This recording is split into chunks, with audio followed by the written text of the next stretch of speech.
السلام عليكم ورحمة الله وبركاته. وعليكم السلام ورحمة الله.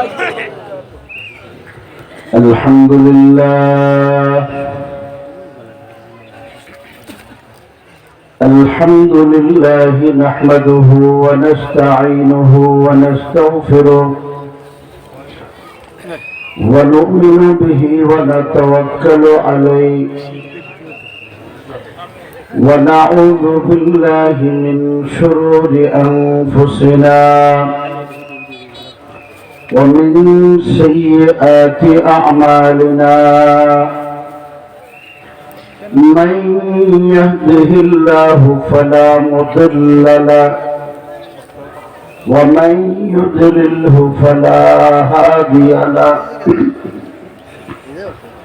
ونشهد أن لا إله إلا الله وحده لا شريك له ونشهد أن سيدنا وسندنا وحبيبنا ومولانا محمد المبعوث إلى الأسود والأحمر لتتميم مكارم الأخلاق صلى الله تعالى عليه وعلى آله وأصحابه وبارك وسلم تسليما كثيرا. أما بعد فأعوذ بالله من الشيطان الرجيم ببركة بسم الله الرحمن الرحيم. ولقد ذرأنا لجهنم كثيرا من الجن والإنس لهم قلوب لا يفقهون بها ولهم أعين لا يبصرون بها ولهم آذان لا يسمعون بها أولئك كالأنعام بل هم أضل وأولئك هم الغافلون. بارك الله لنا ولكم في القرآن العظيم ونفعنا وإياكم بالآيات والذكر الحكيم. رب اشرح لي صدري ويسر لي أمري واحلل عقدة من لساني يفقه قولي. سبحانك لا علم لنا إلا ما علمتنا إنك أنت العليم الحكيم. সবাই একটু মহব্বতের সহিত দুরূদ শরীফ পড়ি। আল্লাহুম্মা সাল্লি আলা মুহাম্মদ ওয়া আলা আলি মুহাম্মদ কামা সাল্লাইতা আলা ইব্রাহিম ওয়া আলা আলি ইব্রাহিম ইন্নাকা হামিদুম মাজিদ। اللهم بارك على محمد وعلى آل محمد كما باركت على إبراهيم وعلى آل إبراهيم إنك حميد مجيد. বাংলাদেশের ঐতিহ্যবাহী ফরিদপুর জেলার বোয়ালমারী উপজেলার দাঁতপুর ইসলামী যুব সমাজ ও মসজিদ এর উদ্যোগে এক যুগ পূর্তি উপলক্ষে ইসলামী মহাসম্মেলনের সম্মানিত সভাপতি, আপনাদের এলাকার কৃতি সন্তান, ঐতিহ্যবাহী ঢাকা জামিয়া মাদানিয়া বারিজারার সম্মানিত সিনিয়র মুহাদ্দিস হযরত মাওলানা মুফতি জাকির হোসেন কাসেমী মুদ্দুজিল্লুহুল আলী, মঞ্চ উপবিষ্ট মুআজ্জজ মুকাররম উলামায়ে কেরাম, সমবেত দিনদার মুমিন মুসলমান মুরব্বিয়ানে আযম, যুবক ভাইয়েরা, ছাত্র বন্ধুগণ এবং পর্দার অন্তরালে আমার সম্মানিত মা ও বোনেরা, মহান রব্বুল ইজ্জতের দরবারে শুকরিয়া আদায় করি দীর্ঘ 16টি বছর আমরা এইরকম সুন্দর পরিবেশে স্বাধীনভাবে আনন্দ চিত্তে মাহফিল করার সুযোগ পাই নাই। বড় দুর্ভাগ্যের বিষয়, এদেশের ওলামায়ে কেরামের মুখ থেকে মাইক কেড়ে নেওয়া হয়েছে। আলেমদেরকে, দাড়িওয়ালা টুপিওয়ালা মানুষদেরকে ধরে ধরে জঙ্গি সন্ত্রাসী বানানো হয়েছে। মসজিদের মেম্বার জুমার খুতবায় ওলামায়ে কেরাম, খোতাবায়ে ইজরাম হক কথা বলার সাহস করে নাই, হক কথা বলতে পারেনি। এইরকম একটি অস্বস্তিকর পরিস্থিতি থেকে আল্লাহ আমাদেরকে স্বস্তির নিঃশ্বাস ফেলার সুযোগ দিয়েছেন। এই জন্য আল্লাহর দরবারে শুকরিয়া আদায় করি, সবাই বলি আলহামদুলিল্লাহ।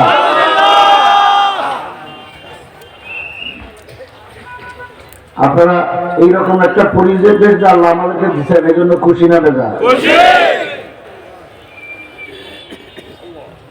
আল্লাহ যে একজন আছে, এটা বিশ্বাস আছে তো?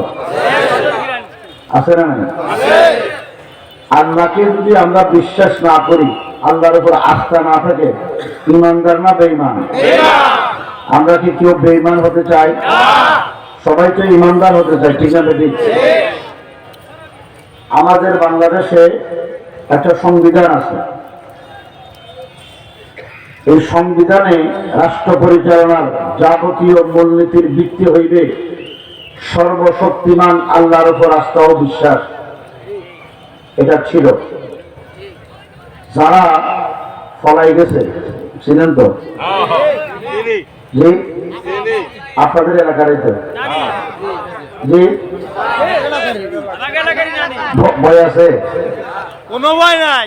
ভয় আছে নি? এমন ফলাইছে, ইতিহাসে রেকর্ড হয়ে যাবে, ঠিক না ঠিক? ওনারা ক্ষমতায় এসে সংবিধান থেকে আল্লাহর উপর আস্থা ও বিশ্বাস করে দিলেন। আপনারা বলেন, সংবিধান থেকে আল্লাহর উপর আস্থা ও বিশ্বাস করে দিলে ইমানদার না বেঈমান?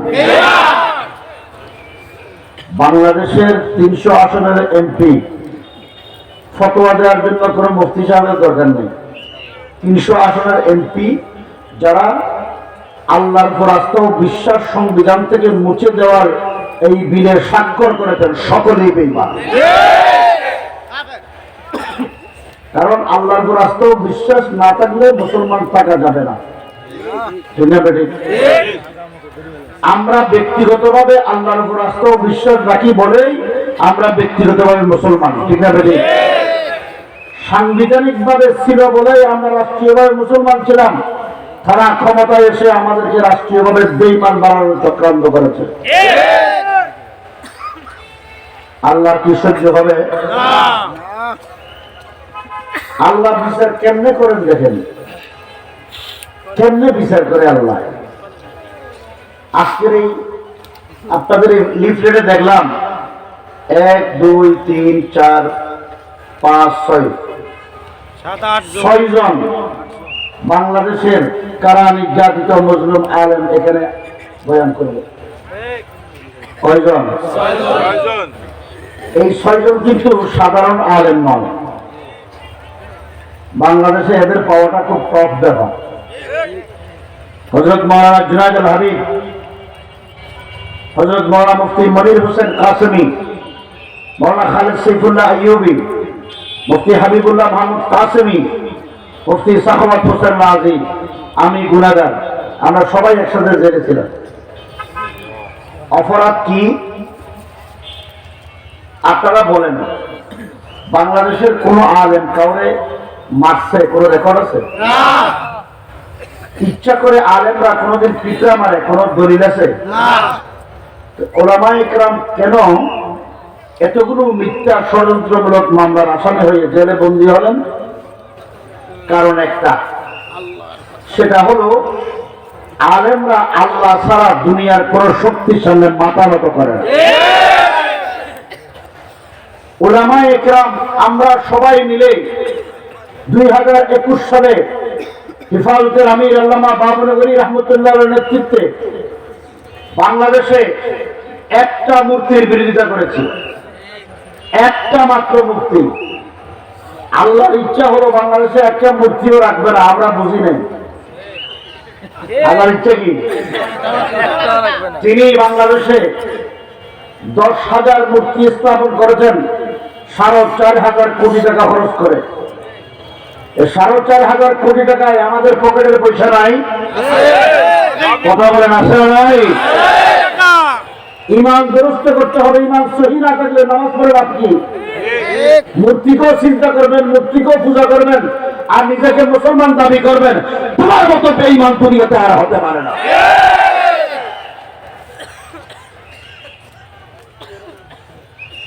দুই 2021 সালে আমরা একটা মাত্র মূর্তির বিরোধিতা করেছি।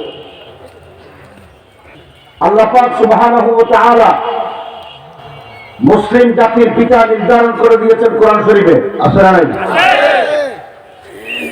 আল্লাহ পাক বলেন মিল্লাতা আবিকুম ইব্রাহিম হুয়া সাম্মাকুমুল মুসলিমিন। কোরআন শরীফে আছে তো? আল্লাহ নিজেই কিয়ামত পর্যন্ত মুসলিম জাতির পিতার নাম হলো জোরে করে নাম, আরো জোরে করে। আমাদের জাতির পিতার নাম কি? ইব্রাহিম। এটা আমার কথা না, আল্লাহ নির্ধারণ করে দিয়েছেন। তো আল্লাহর নির্ধারিত জাতির পিতাকে অমান্য করে কেউ যদি নিজের পিতাকে জাতির পিতা বানাতে চায়, আল্লাহর আইনের সাথে মিল থাকলো না, সাংঘর্ষিক হলো। আল্লাহর আইনের সাথে যে আইন সাংঘর্ষিক, আল্লাহ কি বরদাস্ত করবেন? উনি ওনার বাবাকে, উনি বুঝেন তো, ওনার নাম নেওয়াটা আমি কবিরা মুরা মনে করি।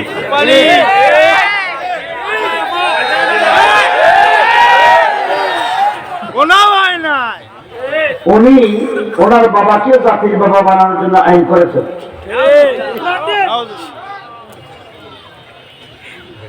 2024 সালের ছাত্ররা যা করলো, জাতির বাবা ইব্রাহিম, তারপরে কি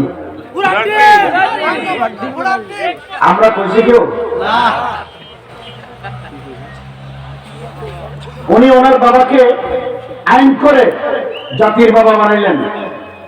বানানোর পরে উনি আইন করে দিলেন বাংলাদেশের সব সরকারি আধা সরকারি প্রতিষ্ঠানে বাপ বেটির ছবিটা নিতে হবে।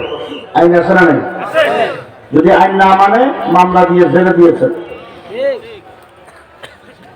আমি একটা জিনিস বুঝেছি, উলামায়ে ইকরামের খেদমতে পেশ করি।